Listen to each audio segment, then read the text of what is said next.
Hei, minule jõudis üks pakk ja siis teeme selle paki avamise.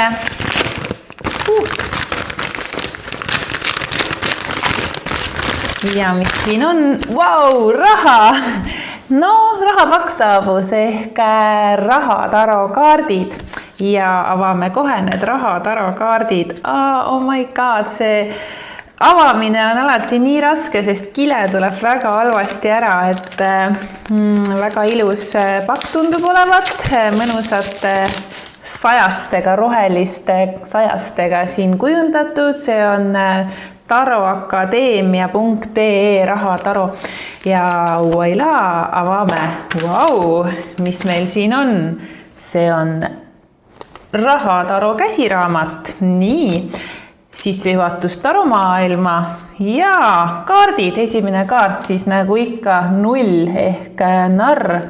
Ja mis siis meil toob see narr?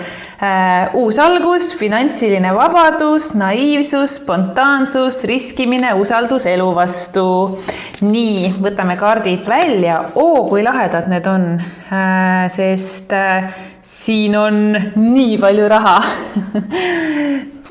Teeme väikse sellise, kutsume raha enda juurde. Raha on energia. Nii, ja väga lahe kujundus. Et teeme siis väikse segamise tšiki-priki, vaatame, mis teile siis siit rahapakist, kui palju raha siis teile täna siit rahapakist tuleb. Ja niimoodi siis tšuh, sahvel. Nii, ja nüüd võtame siit rahapakist ühe raha. Oh my god, see on saatan. Saatan on muideks väga hea rahakaart. See näitab tugevat seost rahaga ja siin on küsimus, kas raha juhib sind või sina juhid raha. Nii et kumb oled sina, kas sina juhid raha või raha juhib sind, et siin jah, saatanal on 2 poolt, et üks pool on see, et sa võid sattuda rahast lõksu või raha ohvriks, sattudes sõltuvustesse, näiteks kulutad liiga palju, ostad ilusaid asju, nagu mina kindlasti olen selles mõttes rahast sõltuvuses ja teisest poolest siis sa lood seda raha enda ellu ja saad seda kogu aeg juurde ja juurde enda tegevustega, enda tööga, enda olemuse energiaga ja see on selline püsiv rahavoog.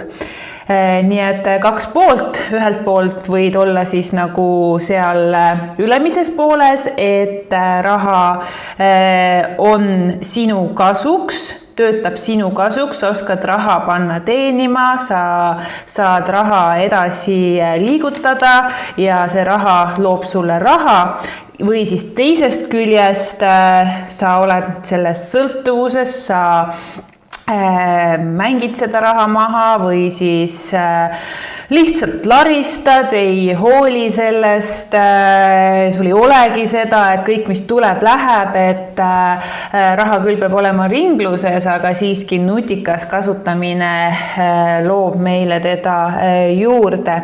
Nii et täna kutsun sind teadvustama neid mustreid, mis on sinul seotud rahaga, kas sa oled selles ülemises otsas või sa oled selles alumises otsas.